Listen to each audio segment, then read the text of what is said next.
Welcome to the worst of the best podcast. You wanted the best. Well, they didn't freaking make it! So here's what you get. From Canada, Ryan and Ruban.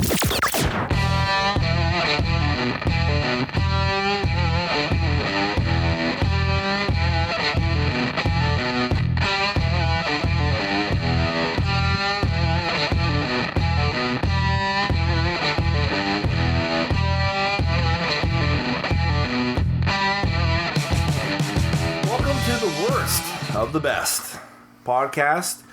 This is Ruben, and here's my brother Ryan. Hey Ruben, it's good to be here. In your garage? Yeah, this is really a garage pod, man. All right. We have nothing but the best equipment. No, like absolutely nothing but the best. We actually have the worst of the best equipment. I think we could. We are so like Wayne's World. I see other podcasters. I'm part of other podcasting groups on Facebook, and I see other mom pa shop small podcasts, but they have, of course, more than our 20 listeners. Yeah, maybe that's why they have like this. The microphones on their table, like they're up on a. They look like Joe Rogan. Yeah, and podcast. They got the circle thing in front.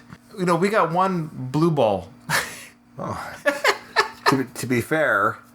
It's called the Blue Microphone Series, and the Blue Microphone. But it's a great microphone, and sometimes we record on our phones. I don't know. We're just a garage podcast. But you know what? I love it. I love our show, and I'm sorry that I don't have $1 million, Ruben. I really am. I forgive you. All right. So today's topic, folks, is jokes. Ruben and I are so funny that we thought it would only be fair and make sense that we do what Science, Ruben, has considered these 10 jokes to be the funniest jokes ever. I've read none of them. I've read none of them. Okay, so we both read none, so our delivery might be a little off. Good point. So, Ruben, why don't you set up what we're doing? So, why don't I set it up? Because this is my head. Yeah, please do. So, like Ruben said, we haven't read the jokes ahead of time, so as we deliver the joke, we're reading it for the first time. And Ruben, I would recommend, why don't we do it? I read you the joke. You look at me. And don't look at us. We're reading along so you can read ahead. Sure. So we'll alternate. Okay. Ruben and I will alternate. I'll do odd. Ruben will do even. And we'll read these 10 funniest jokes to each other. And we'll see how, both as a reader and listener, our responses go. Again, according to science, the 10 funniest jokes in the world. And now, let's just do a setup here, how they did this. That's right. So researchers at Oxford University tested the jokes on 55 LSC students and asked them to score the gags. The group thought the funniest was I'm not going to read it. So Professor Robert Dunbar, who led the research, gave some insight into the perfect joke. The task of professional comics is to elicit laughs as directly and as fast as possible. They generally do this most effectively when ensuring that they keep within the mental competence of the typical audience member. Thus, this is me, Ryan, saying something, know your audience. If they exceed these limits, the joke will not be perceived as funny. So we may not be, Ruben, LSE type students, so we might not find these funny. Sure, yeah. But whatever. Interesting. So again, know your audience. That's very key. So I'm not even a scientist, and I could say know your audience. But okay, here we go. Are we ready? I'm ready. Okay. I don't think this is in any order. I don't know if they are. Let's just go. Right. We'll decide. I know. Okay, this one's called, Ruben, this one's called Snail with an Attitude. How can a snail have an attitude? Let's find out. Sorry. Okay. Sorry, it's a snail with an attitude. Okay. A guy is sitting at home when he hears... Sorry. Because my brain reads a little bit further ahead, so I just literally pictured what's happening. Okay, let me show you. A guy is sitting at home when he hears a knock at the door. He opens the door and sees a snail on the porch. He picks up the snail and throws it as far as he can. 3 years later, there's a knock on the door. He opens it and sees the same snail. The snail says, "What the hell is that all about?" It's the snail that has the attitude. Yeah, snail with an attitude. All right, so... Yeah, wait a minute. That's right. Why is a snail... Yeah, like, the guy didn't even ask what was it about. Like, I can't believe you're knocking on the door. You're a snail. Like, can I help you? Because he used the word hell. So I think... He worked blue. It should have been guy answering door with an attitude. Yeah. They got that wrong. They titled it wrong, Ruben. Okay, Ruben, you go. It's only up from here. If that is the best out of the 10, science Is that what they said was the best one? No, they're saying like these are the 10 funniest jokes. These are the 10 funniest. Okay. So other jokes did not make it.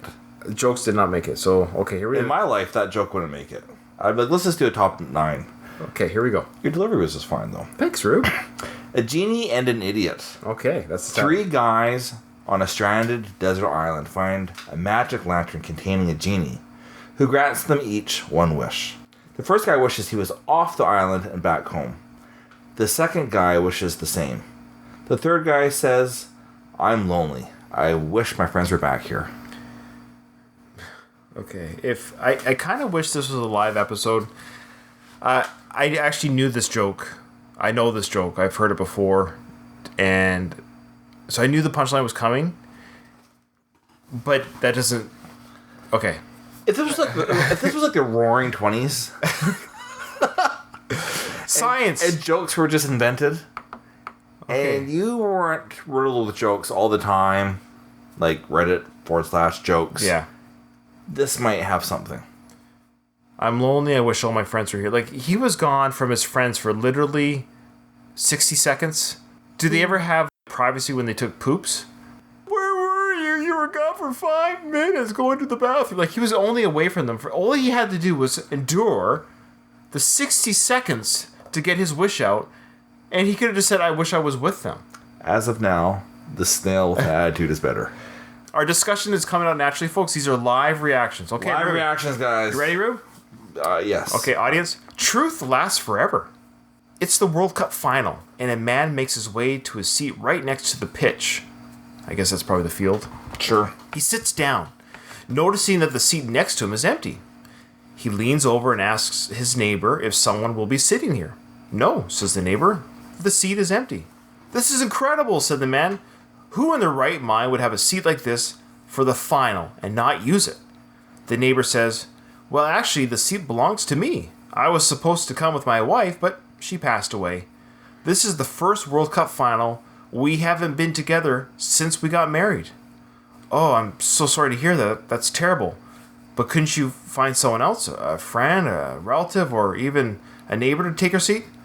The man shakes his head. No, he says, they're all at the funeral.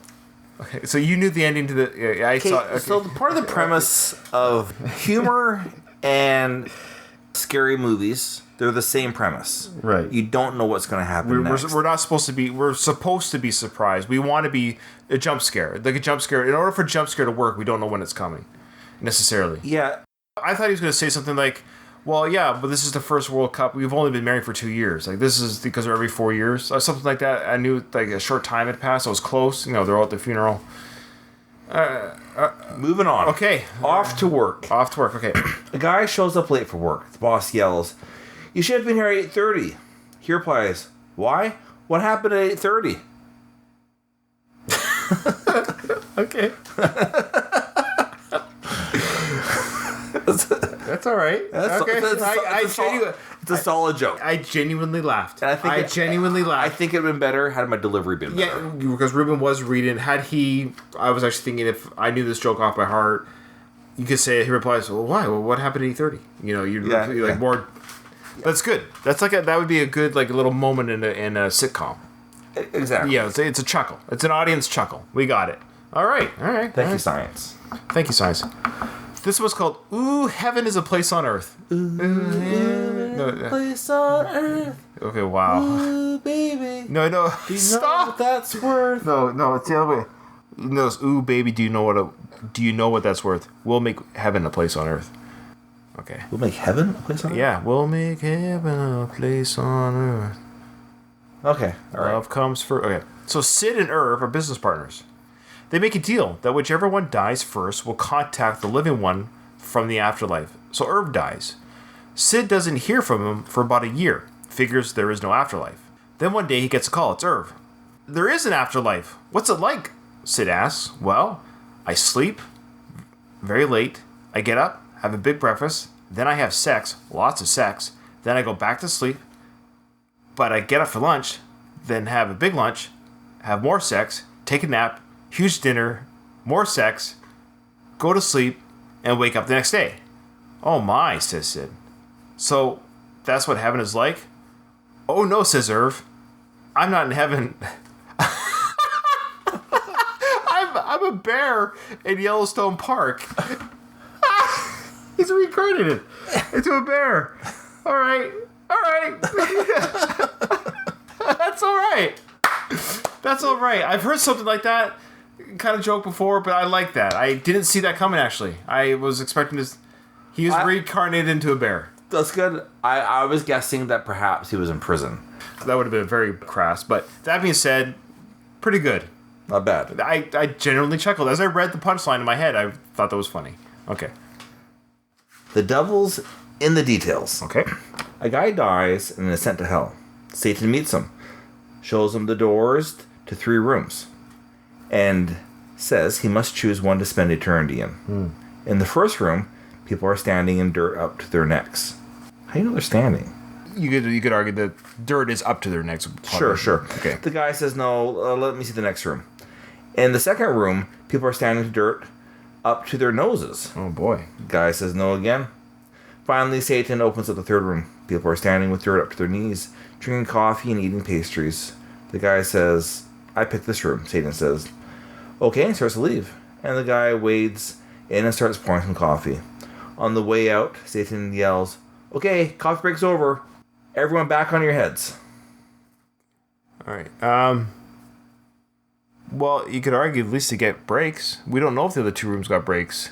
Everyone back on your heads? Well, I think the idea is that they're going to be buried upside down with their heads in the dirt. But you have relief, though. That's what I'm saying. They're having coffee and donuts. So whatever it is they're going through, there is a break coming. And we're not led to believe the other people have breaks. So maybe they're on a break, but the guys up to their knees and noses are still breathing, so they're going to feel suffocation, I guess. Okay. Also with my delivery, right at the very punchline, my thing with the screensaver, my computer with the screensaver. I'll try to edit accordingly. It won't save the joke. No, because I'm analyzing it, and again, knowing your audience, I'm analyzing this thinking, well, okay, did the other guys get breaks? I mean... It's a weak joke. Yeah. All right, Kid versus Barber. Ruben, you ready? I am. A young boy enters a barbershop, and the barber whispers to his customer, "This is the dumbest kid in the world. Watch while I prove it to you." The barber puts a dollar bill in one hand and 2 quarters in the other, then calls the boy over and asks, "Which do you want, son?" The boy takes the quarters and leaves. "What did I tell you?" said the barber. "The kid never learns." Later, when the customer leaves, he sees the same young boy coming out of the ice cream store. "Hey, son, may I ask you a question? Why did you take the quarters instead of the dollar bill?" The boy licked his cone and replied, "Because the day I take the dollar, the game is over." Okay. Again, this joke was terribly written. The barber should have said, "Yeah, this is the dumbest kid I know. He always chooses the lesser amount." He didn't say why the kid's dumb. We're not like, just because maybe the kid likes quarters. Maybe he likes dollar bills. Like, there's no indication of why he's dumb. Yeah. How old's the kid? How old's the kid? A little simple thing like a 6-year-old boy comes into the store and all he does is take the quarters in the dollar bill. "Watch, I'll prove it to you." That's all okay setup. And the kid still takes the quarters. And then the barber says to the customer, "See what I tell you? He always takes the lesser amount. He's an idiot." And then the setup is like, "Oh, I might be 6 years old, but I tell you, once I take that dollar, I ain't getting free ice cream anymore." Yeah. That would have been better. Okay, all right. Okay, Ruben, your turn. All right. You're 1 in a million. All right. It's the name of the joke. Yep. And true. Thank you, Ru. China has a population of 1 billion people. 1 billion. That means if you're 1 in a million kind of guy, there's still 1,000 exactly like you. Is that more of an observation? So the term 1 in a million already exists. We say to people all the time, "You're 1 in a million." Yeah. You're 1 in a million no matter what the population That's is. right. So this doesn't make sense. So you're 1 in a million according to the world's population. You still are. So it's even worse when you go against 7 billion people. Now you're 1 in 7,000. So Oh my gosh. it's a horrible joke. Okay, when we're done this episode, we're emailing it to whoever did this. Oh, we are. Oliver Wheaton is Yes. the journalist.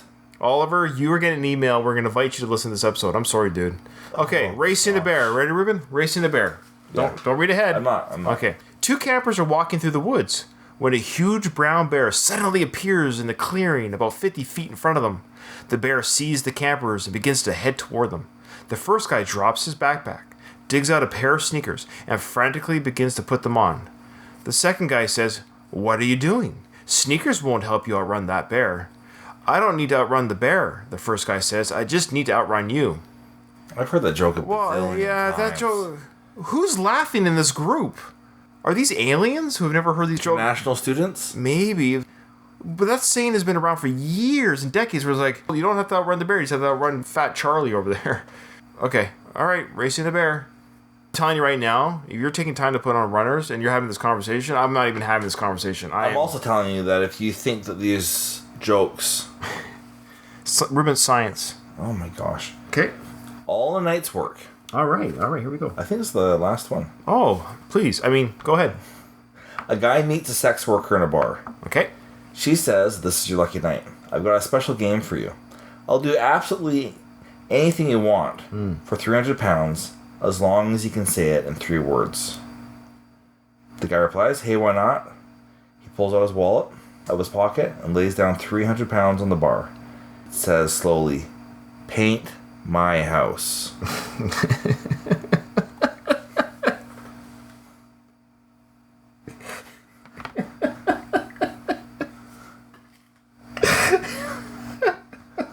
I just needed something. That's alright. That's Science is working its magic on you, Ryan. just closing my eyes, listening to you tell it, and it was. No, that's funny. I'll tell you my legitimate thought when I heard that Okay. was the quality of the paint job. Well, yes, I don't know. Yeah, that's just like literally taking the cat. Like, what contract is she beholden to? Yeah. Where she's showing up the next day with all the supplies in hand, ready to paint his house. But it's. Man. Okay. Ruben, do you have a joke? Funny joke off the top of your head? Oh gosh. You can give it a second. Good thing for editing. Yeah. Yeah, I actually do have a joke. Okay, Ruben. A young couple falls in love. Like they meet, they fall madly in love, and they're like, "Let's elope." They elope. On the way to getting eloped, they get in a car accident. They die. They go to heaven. St. Peter's there at the gate. "How do you guys get here?" "So, well, we died in a car accident. We're going to elope." "Oh, you're in love." "Oh, yeah, we're in love. We want to get married now. Can you do this up here?" "Oh, we really want to be together forever." Like, all right. So St. Peter leaves, comes back a few days later. Says, "Here's a priest. You guys can get married." They get married. They're excited. But they kind of had second thoughts. Like, eternity's a long time. Really? Both of us? And they talked about it and like, you know what? Let's get a divorce. And so they say to St. Peter, we talked about it, we want a divorce. We don't want to spend eternity together. We barely even know each other. And St. Peter goes, "What? Do you know how hard it was for me to find a priest? Now you want me to find a lawyer?" Yeah, that's good. That's good. I like that. I mean, it's better than any of these other jokes. Yeah. That's good. And some jokes don't have to be like LOL, but that was more clever. Sure. Yeah, like, now you want me to find a lawyer, right? Because no lawyers go to heaven. That's a good lawyer joke. Yeah, it's a good lawyer. And he got priest. Like, he was able to find a priest. He was able to find, barely. But it took days. Yeah, that's right. That's right. I was going to say, especially depending on which where you grabbed that priest from. It's funny, Rube. I'm just trying. I used to like 1,000 jokes. I know. Like, growing up, I have like Rolodex of a million racist jokes. Yes. As a kid, you had no idea they're racist. That's right. And they're like, "Oh, those are all terrible jokes." Hey, for our Patreon listeners, just kidding. For our Patreon listeners, I'll give you all the racist jokes that I have. All right, well, I'll save my joke for next time. Ruben, it's been a pleasure. As always, Ryan. Oh, we got to pick our. There's so many bad ones. Oh, please. We almost forgot to pick the worst joke. Okay, I think stand by. Okay, let's do it at the same time. Well, let me. Well, yeah. Okay. 1, 2, 2, 3. 1 in a million. Genie and idiot. 1 in a million. Which one's the 1 in a million? 1 in a million is just statistical. It's just statistical data about what 1 in a million is compared to billions of people. I should have given it more thought. I'm swayed. It's wow. It's not a joke. Well, it's not a joke. No, it's just giving you statistical They're data. all so forgettable. I was just scrolling. You randomly picked one that we did not laugh at all. I'm not going to laugh. I won't argue. Well, this is 2 episodes in a row where my reasoning has swayed your choice. Yes, for whatever reason. I'm easily swayed. I'm taking this job seriously, Ruben. I really wanted to pick the worst of the best scientifically proven funny jokes in the world. It wasn't a joke. In my defense, I picked a joke. That one was a statistic. That's true. Remember, Ruben, in front of every silver lining, there is a cloud, and we're here to help you find it.